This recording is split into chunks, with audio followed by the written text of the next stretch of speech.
Good morning class, I am back again. Today is our English period and we will read English grammar today. Everyone take out your book language structure and take out lesson number 5, that is singular and plural. Singular का क्या मतलब होता है? One, O-N-E, one, मतलब जब कोई thing या कोई पर्सन वन है। और थिंग और पर्सन क्या होते हैं? नाउन होते हैं, हम जानते हैं। जैसे कि हमने अपनी प्रीवियस चैप्टर में पढ़ा था कि जो पीपल, प्लेस एंड थिंग्स होते हैं, इनके जो नाम होते हैं ये सभी क्या होते हैं? नाउन होते हैं। और अगर कोई नाउन एक है, अगर कोई पर्सन, प्लेस या थिंग एक है तो हम उसे बोलते हैं कि वो सिंगल है, सिंगुलर है। और अगर वो एक से ज़्यादा है, एक से ज़्यादा मतलब कि मोर देन वन, अगर वो वन से ज़्यादा है तो वो है प्लूरल। हिंदी में हम सिंगुलर को कहते हैं एक वचन और प्लूरल को कहते हैं बहुवचन, यानी एक से ज़्यादा। एक से ज़्यादा मतलब दो हो सकते हैं या दो से कितने भी ज़्यादा हो सकते हैं। जैसे कि देखो आप पिक्चर में, यहाँ पे एक ही फूल बना है तो हम इसे क्या बोलेंगे? फ्लावर। और जब यहाँ वन से ज़्यादा है तो हम इसे फ्लावर नहीं बोलेंगे क्लास, क्या बोलेंगे? फ्लावर्स। और लिखेंगे भी हम इस तरह से फ्लावर्स। इसमें हमने फ्लावर की स्पेलिंग लिख के सेम, और इसमें हमने एस ऐड कर दिया, यानी एस लगा दिया। अब जैसे यहाँ पर एक ही बॉय है तो हम इसे बोलेंगे ओनली बॉय, ठीक है। और अगर एक से ज़्यादा है तो हम इसे बॉय नहीं, हम इसे क्या बोलेंगे? बॉयज़। तो जो मैंने आपको बताया सेम यही इस बॉक्स में लिखा है। चलिए हम इसे दोबारा रीड करते हैं। व्हेन अ नाउन मीन्स, जब एक नाउन जो है वन थिंग होती है, नाउन मतलब कोई भी पर्सन, प्लेस या थिंग वन है, वी से इट सिंगुलर, हम कहते हैं कि ये सिंगुलर है।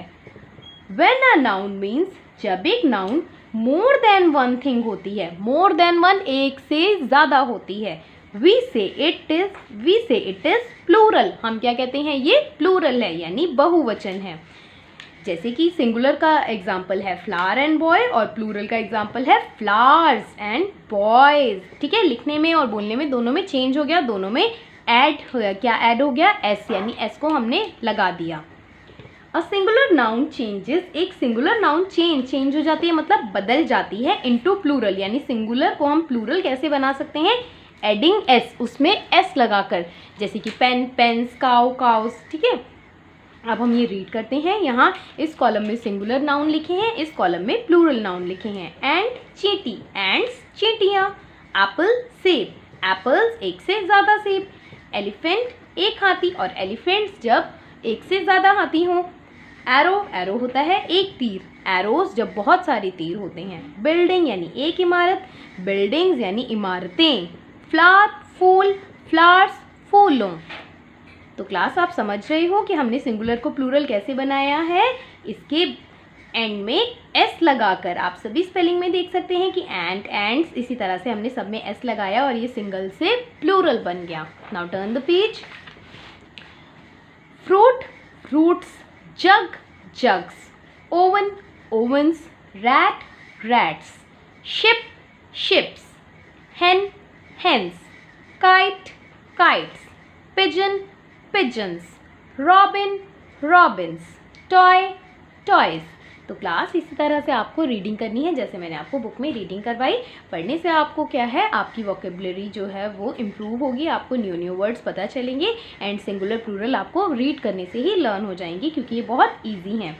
Now question number is change into Plurals by adding S. आपको पहले क्वेश्चन को समझना है, आपको चेंज इनटू प्लूरल यानी इसको प्लूरल में बदलना है। और क्या लगाना है इसमें? एस ऐड करना है, मतलब यही वाली स्पेलिंग सेम यहाँ लिखनी है, बट हमें इसमें एस लगाना है। जैसे कि टेम्पल, टेम्पल्स, टेम्पल होते हैं मंदिर, टेम्पल्स मंदिरों। Map, maps. Arm, arms. Egg, eggs. Monkey, monkeys. Lion, Lions.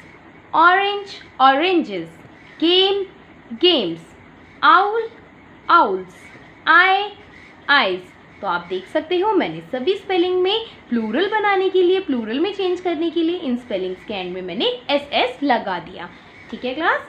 Now B part is change the following into singular. अब आपको इसको चेंज करना है सिंगुलर फॉर्म में। यहाँ पे सिंगुलर लिखा था, प्लूरल बनाया था, बट यहाँ पे प्लूरल लिखा है और उसको सिंगुलर बनाना है। यहाँ पे हमने एस लगाया था और इधर हमने एस को हटाना है। Arrows, arrow. Faces, face. Horns, horn.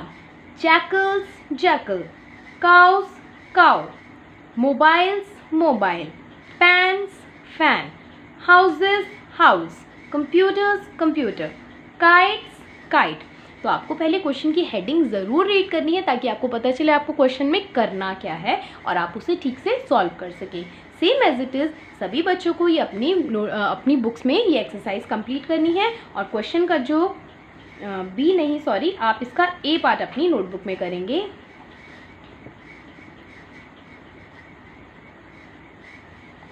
Question का ए पार्ट अपनी नोटबुक में आज की डेट में आज आप करेंगे क्लास अपनी होमवर्क में। मैंने यहाँ लिखा है, मैंने इसको कट कर दिया है। आप इसका A part change into plurals अपनी नोटबुक में बिल्कुल इसी तरह से 10 वर्ड्स लिखेंगे। Now look at the C part. अब हम सी पार्ट करेंगे। Fill in the blanks with suitable singular और plural of the words given in bracket. अब आपको ब्लैंक फिल करने हैं। सूटेबल मतलब जो जहाँ पर सूट करते हैं, जो जहाँ सही लगे आपको, सिंगुलर होना चाहिए या प्लूरल होना चाहिए वर्ड, वो आपको ब्रैकेट में जो वर्ड है उसके हिसाब से आपको चेंज करना है कि मुझे यहाँ सिंगुलर लिखना चाहिए या प्लूरल। इसके लिए आपको सेंटेंस को समझना पड़ेगा। आई गो टू स्कूल बाय, यहाँ ब्रैकेट में लिखा है बस, यानी मैं स्कूल जाता हूँ। तो आप एक ही बस से स्कूल जाओगे, मैनी बसेस से तो स्कूल नहीं जाओगे ना, बस एक ही बस यूज़ करोगे। तो यहाँ हम लिखेंगे आई गो टू स्कूल बाय बस, बसेस नहीं बस ही लिखेंगे क्योंकि मैं एक ही बस से ट्रैवल कर सकता हूँ। Rishabh is sleeping on the, यानी ऋषभ जो है इज स्लीपिंग सो रहा है ऑन द सोफ़ा। हम सोफ़ाज नहीं लिखेंगे क्योंकि एक सोफ़ा पे ही सो सकता है ना कोई, सोफ़ाज पे तो नहीं सो सकता।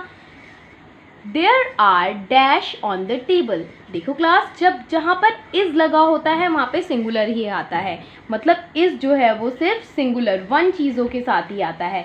इज़ का मतलब होता है, ठीक है। और यहाँ जहाँ पे भी ARE लिखा हो क्लास, वो मैनी चीज़ों के साथ, कई जहाँ एक से ज़्यादा चीज़ें होती हैं आर वहाँ यूज़ होता है। आप सेंटेंस में इस तरह से पहचान सकते हैं। आर का मतलब होता है हैं, मतलब बहुत सारे लोग हैं, ठीक है। और इस है तो मतलब एक ही आदमी की या एक ही नाउन की वहाँ बात हो रही है। तो यहाँ लिखा है देयर आर, यहाँ हैं, तो एग नहीं एग्स, हम क्या बना देंगे इसको eggs. There are eggs on the table, यानी यहाँ पर अंडे हैं टेबल पर। शिल्पा एट मैनी, शिल्पा ने खाए मैनी मतलब बहुत सारे हैं, तो बर्गर नहीं बर्गर्स होंगे। इन द पार्टी में।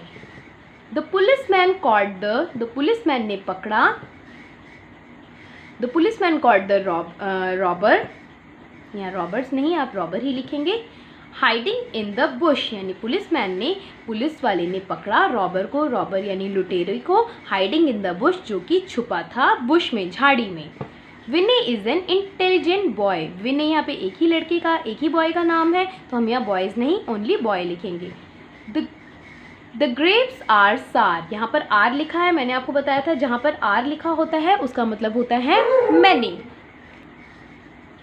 Now next is lotus is a beautiful flower. देखो यहाँ एक ही फ्लावर के बारे में, एक ही फ्लावर का नाम लिखा है, तो lotus is a beautiful flower, यानी लोटस एक सुंदर फूल है। और वैसे भी यहाँ इज़ लिखा है, इज़ का मतलब वन ही होता है, ठीक है। तो इज़ वहीं यूज़ होता है जब कोई एक चीज़ होती है, वन चीज़ होती है, तो आप यहाँ फ्लावर्स नहीं फ्लावर लिखेंगे।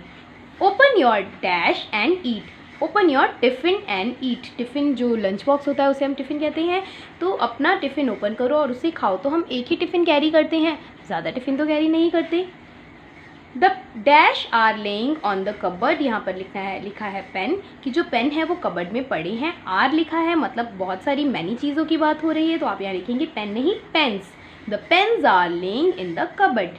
क्लास में आपको जो भी एक्स्ट्रा मीनिंग आपको बताती हूँ और आपकी बुक में इस तरह से लिखती हूँ, आपको भी सेम एज अपनी बुक में इसी तरह से इसे लिखना है, ताकि जब भी आप पढ़ने बैठें आपको ये चीज़ें बिल्कुल, ये पॉइंट्स आपको रिमेंबर रहें, आपको याद रहें और आपको एक्सरसाइज को समझने में बिल्कुल आसानी हो। आज हम अपना ये चैप्टर यहीं तक कंप्लीट करेंगे। And your today's homework is complete page number 26 and 27 in your books and notebook. जो सी पार्ट है इसे भी आप अपनी नोटबुक में करेंगे, जैसे कि मैंने यहाँ लिखा है डू इन कॉपी, तो आप अपनी बुक्स में भी करेंगे A and question number C, and इसे अपनी नोटबुक में भी करेंगे और साथ ही साथ में आप इसे लर्न भी करेंगे वीडियो के थ्रू आप इसे अच्छी तरह से समझेंगे और नोटबुक में बिना देखे करेंगे। This is your homework for today. Thank you so much.